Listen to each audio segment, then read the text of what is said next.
오늘 하루도 수고하셨습니다. 날씨는 추운데 나라 걱정에 이런저런 집회에 참여하시는 분들 계시지요. 건강 잘 챙기시고 추운 날씨에 옷 따뜻하게 입으시면서 집회 참석하시면 좋겠습니다. 어찌하든지 이 나라의 어려운 문제들 하나님께서 조속히 해결해 주시기를 기도합니다. 오늘 퇴근길에 만나는 예수님, 오늘 말씀 제목은 어머니 마리아를 닮으신 예수님이라는 제목 가지고 함께 말씀 나누도록 하겠습니다. 예수님의 어머니가 마리아라는 사실은 우리가 다 잘 알고 있습니다. 마리아가 요셉과 약혼했을 때 천사의 방문을 받게 됩니다. 누가복음 1장 28절 말씀 공동 번역으로 읽겠습니다. 천사는 마리아의 집으로 들어가 은총을 가득히 받으니여 기뻐하여라, 주께서 너와 함께 하신다. 천사가 마리아에게 말합니다. 은총을 가득히 받은 사람이요. 한마디로 마리아는 은총을 가득히 받은 여인이었습니다. 그렇다면 은총을 가득히 받았다라는 말의 의미는 어떤 의미일까? 은총으로 번역되어진 헬라어 명사 카리스를 살펴보겠습니다. 카리스라는 단어는 신약 성서에 은혜로 번역되어지는 단어입니다. 그리스 문화에서 카리스는 좋은 와인을 말할 때 또는 언변의 뛰어남과 우아함을 말할 때 사용하는 단어입니다. 사람에게 카리스를 쓸 때는 그 사람이 친절하고 섬세하고 우아하고 품위 있고 지혜로울 때 사용하는 단어입니다. 한마디로 매력적이고 근사한 사람을 향하여 카리스 있는 사람이다 말합니다. 영어로 번역하면 charming이라는 단어를 쓸 수 있겠습니다. 한마디로 마리아는 하나님이 볼 때에 카리스가 넘치는 매력적이고 근사한 여인이었습니다. 여기서 질문해 보겠습니다. 하나님은 왜 그 당시에 많은 여인들 중에 예수님의 어머니로 마리아를 택하셨을까? 또 이런 질문도 해보겠습니다. 왜 하나님은 예수님을 마리아의 몸을 빌려 태어나게 하셨을까라는 질문입니다. 예수님을 하늘에서 떨어진 존재로 태어나게 하실 수도 있었습니다. 전설 속의 어떤 이야기처럼 알 속에서 태어나게 하실 수도 있습니다. 그럼에도 불구하고 왜 하나님은 마리아의 몸을 빌려 예수님을 태어나게 하셨을까? 마리아 몸속에서 잉태되었기 때문에 예수님은 마리아의 절대적인 영향을 받을 수밖에 없습니다. 우리는 태교의 중요성을 알고 있습니다. 엄마의 생각, 엄마의 감정이 아이에게 영향을 끼치게 되어 있습니다. 어머니 마리아는 뱃속에 있는 아이 예수에게 영향을 끼칠 수밖에 없습니다. 어린 예수는 엄마 마리아의 젖을 먹으면서 엄마 마리아의 돌봄을 받으면서 엄마 마리아의 절대적인 영향을 받으면서 자라나게 됩니다. 누가복음 2장에 보면 12살 된 어린 예수의 이야기가 나옵니다. 12살 된 어린 예수는 부모와 함께 명절을 지내기 위해 예루살렘을 방문했습니다. 그리고 집으로 돌아올 때 어린 예수는 말없이 사라졌습니다. 예루살렘에 남아 있었습니다. 부모는 어린 예수가 사라졌기 때문에 그 어린 예수를 찾기 위해서 예루살렘으로 돌아가게 되고 사흘 만에 성전에서 발견합니다.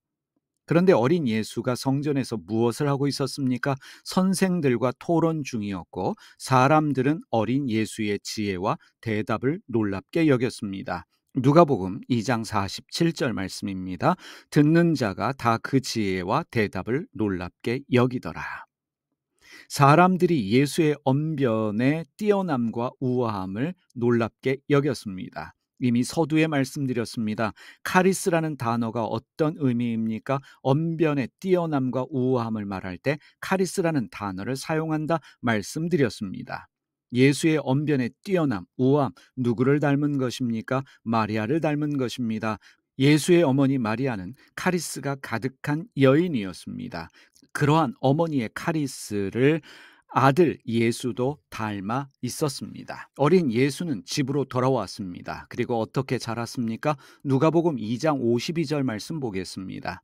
예수는 지혜와 키가 자라가며 하나님과 사람에게 더욱 사랑스러워 가시더라. 이 구절에 사랑스러워로 번역되어진 헬라어가 바로 카리스입니다. 예수님은 자라면서 점점 더 카리스 있는 사람이 되어 간다라는 말씀의 의미입니다. 예수님의 어머니 마리아가 카리스로 충만한 사람이었습니다. 매력적이고 근사한 사람이었습니다. 예수님 또한 그 어머니와 같이 하나님과 사람들에게 매력적인 근사한 카리스한 사람으로 자라갔다라고 성경이 말하고 있습니다. 이렇게 말할 수 있습니다. 어머니 마리아의 영향으로 예수님 또한 카리스 있는 사람으로 자라갔다는 것입니다. 다시 한번 질문해 보겠습니다. 왜 하나님이 예수님의 어머니로 마리아를 택하셨을까? 마리아의 성품이 하나님의 성품을 닮아 있었기 때문입니다. 예수님을 하나님의 성품으로 키울 수 있었기 때문에 마리아를 택한 것입니다. 이것을 하나님의 겸손이라 말할 수 있겠습니다. 하나님은 예수님을 마리아를 닮게 하셨습니다. 마리아를 닮아가게 하셨습니다. 마리아의 카리스를 본받아서 예수님 또한 카리스 있는 사람으로 자라가게 하셨습니다. 하나님께서 어머니의 절대적인 영향력을 알고 계셨기 때문에 카리스가 가득했던, 은총이 가득했던 마리아를 예수님의 어머니로 택한 것입니다. 우리도 잘 알고 있습니다. 어머니의 영향력은 절대적입니다. 에디슨이 어떻게 발명의 대가가 되었습니까? 발명의 대가가 될 수 있었던 것은 어머니의 절대적인 영향력이었습니다. 어머니의 격려가 있었기 때문에 에디슨이 발명의 대가가 된 것입니다. 맹자를 위해 끊임없이 이사했던 어머니의 헌신이 있었기 때문에 맹자라는 위대한 사상가가 만들어졌습니다. 자식을 위해 떡을 팔며 헌신했던 어머니의 영향력이 있었기 때문에 조선시대 최고의 명필 한석봉이 된 것입니다. 하나님께서 우리에게 예수님의 은혜를 주셨습니다. 그 은혜가 무엇입니까? 카리스입니다. 예수님의 우아함과 근사함과 품위를 우리에게 주셨습니다. 그것이 우리 안에 있음을 기억하고 마리아께서 예수님에게 선한 영향을 끼친 것처럼 우리도 선한 영향력을 주변 사람에게 끼치는 삶 살면 참 좋겠습니다. 기도하겠습니다.